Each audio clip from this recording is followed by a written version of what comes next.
akan disampaikan peningkatan kesejahteraan guru non-ASN sebesar 2 juta rupiah dan peningkatan untuk gaji guru ASN sebesar gaji pokok yang mereka miliki. Dan kami tadi menyampaikan kesediaan Bapak Presiden untuk dapat membuka dan memberikan pengarahan dalam acara Puncak Hari Guru Nasional 2024 dengan tema Guru Hebat Indonesia Kuat. Yang dalam acara tersebut nanti akan disampaikan peningkatan kesejahteraan guru non-ASN sebesar 2 juta rupiah dan peningkatan untuk gaji guru ASN sebesar gaji pokok yang mereka miliki. Nanti akan disampaikan pada saat puncak peringatan Hari Guru. Kemudian yang kedua, kami menyampaikan terkait dengan beberapa yang menjadi kebijakan kami untuk pembelajaran coding sebagai ekstrakurikuler, sebagai kurikulum atau mata pelajaran pilihan di sekolah. Yang dimulai dari sekolah dasar, mungkin nanti kita akan kaji apakah mulai dari kelas 4 atau seterusnya. Dan itu bisa kita selenggarakan sebagai bagian dari materi pelajaran pilihan di sekolah. Dan Pak Presiden sangat mendukung untuk pembelajaran coding di sekolah.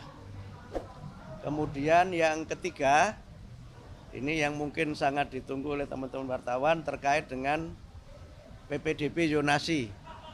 Tadi kami bahas secara khusus dengan Bapak Presiden.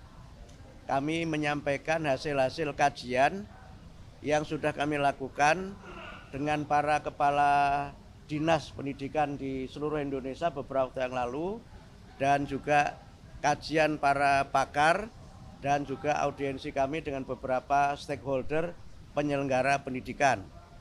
Nah, intinya terkait dengan PPDB, Pak Presiden meminta atau menugaskan kami untuk memperdalam kembali kajian pelaksanaannya, dan nanti keputusan terkait dengan pelaksanaan PPDB akan dibahas secara khusus dalam sidang kabinet. Jadi sekarang kami masih memperdalam kembali kajian tentang PPDB zonasi, dan nanti hasilnya akan kami sampaikan kepada Bapak Presiden dan keputusannya akan ditetapkan dalam sidang kabinet. Saya kira demikian dapat kami sampaikan. Terima kasih. Ya.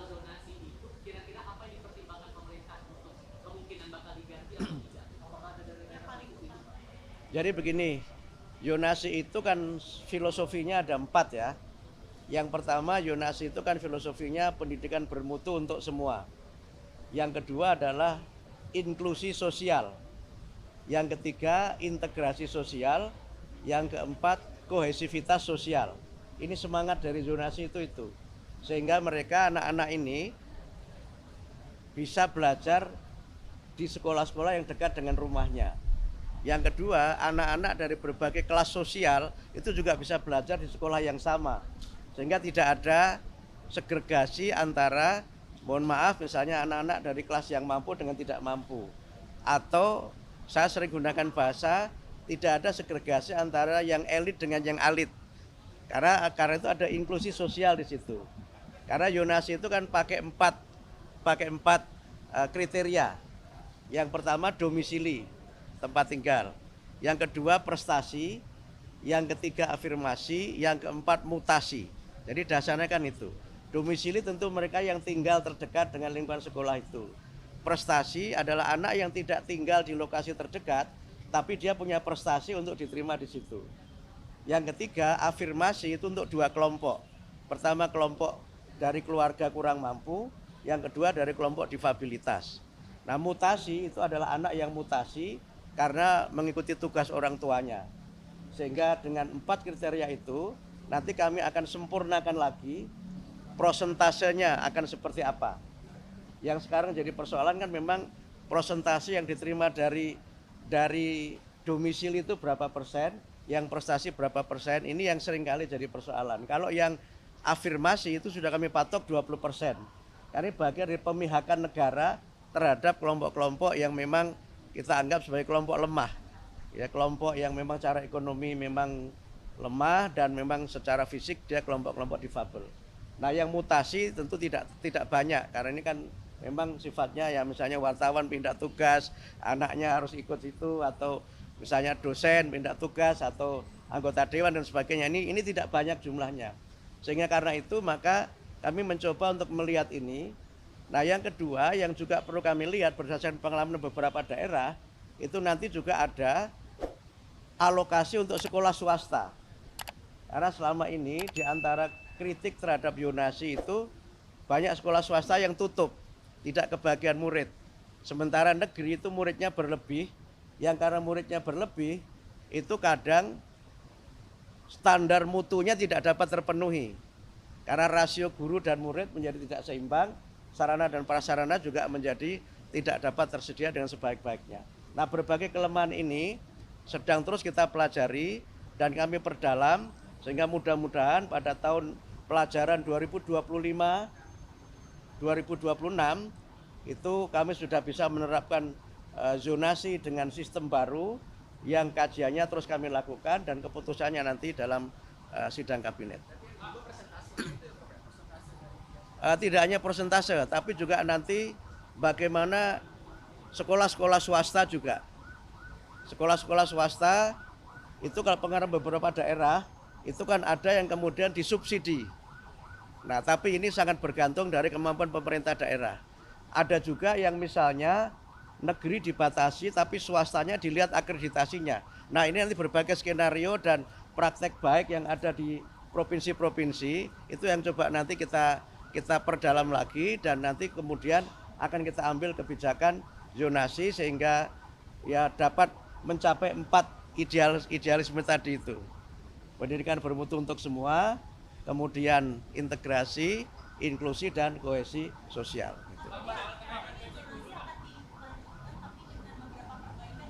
Menunggu sidang. Kami belum bisa mengambil keputusan karena keputusan nanti tidak ada pada kami tapi pada sidang kabinet dipimpin Pak Presiden.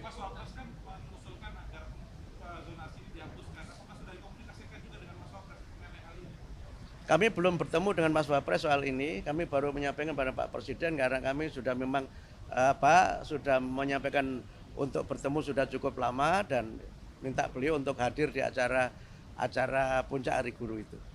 Gitu ya. Jadi begini. Jadi yang guru non ASN honorer itu dengan dapat sertifikasi, maka pendapatan dia akan menjadi 2 juta. Itu di luar gaji dia di sekolah asalnya ya. Jadi dia kan sudah punya gaji di sekolah asalnya itu. Yang gaji itu bervariasi menurut kemampuan sekolah. Tapi dengan dia sertifikasi, maka dia akan dapat tunjangan sertifikasi sebesar 2 juta itu. Semua. Jadi malah kalau guru yang ASN itu malah hanya gaji pokok saja sesuai dengan gaji pokok dia. Yes, gaji pokoknya sesuai dengan gaji pokok dia, 1 kali gaji pokok. Yang gaji pokok itu tentu berbeda sesuai dengan kepangkatan dan sebagainya.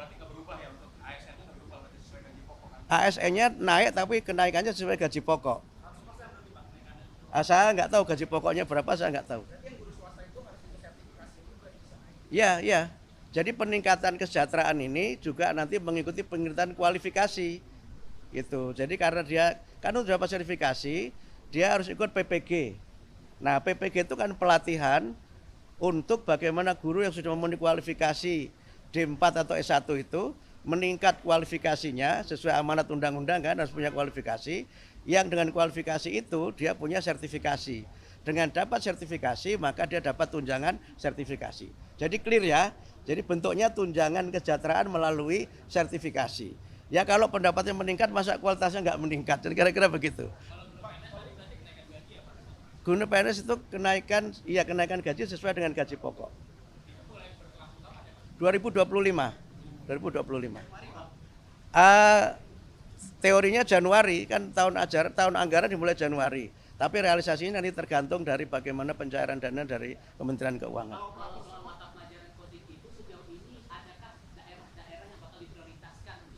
Uh, belum pakai prioritas, tapi kami sudah melakukan kunjungan ke beberapa sekolah yang ternyata sudah banyak yang menyelenggarakan coding. Saya ke Medan, di Jakarta beberapa tempat, bahkan tadi juga baru saja ada acara, malah ada gerakan perempuan untuk pengembangan coding di sekolah itu. Nah ternyata coding itu variasinya ada 3. Pertama ada coding yang dia online, yang dia memang internet based. Yang kedua ada coding yang dia unplug, yang dia tidak pakai internet, tapi ada paketnya yang sudah khusus. Yang ketiga ada coding yang unplug dan tidak ada paket khusus, tapi berupa alat-alat permainan bisa dikembangkan sendiri. Sehingga dengan variasi ini kami melihat di lapangan prakteknya coding itu diselenggarakan dalam 2 mata pelajaran. Yang dia online itu di mata pelajaran teknik informatika. Tapi yang tidak itu bisa di mata pelajaran keterampilan. Sehingga dia bisa saja coding ini tidak menambah mata pelajaran, hanya merubah isi mata pelajaran yang sudah ada. Nah, dengan cara begitu maka kami mungkin tidak perlu menambah guru, tapi hanya melatih guru yang mengajar coding. Gitu.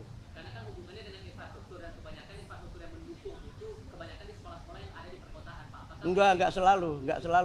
Enggak selalu.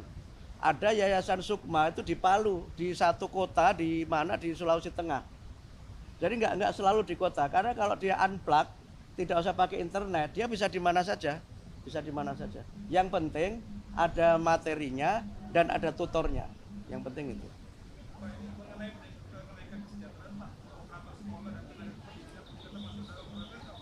Itu belum yang termasuk yang nanti, tapi kami usulkan itu untuk mudah-mudahan bisa diakomodir dari usulan kami untuk peningkatan tambahan anggaran di kementerian.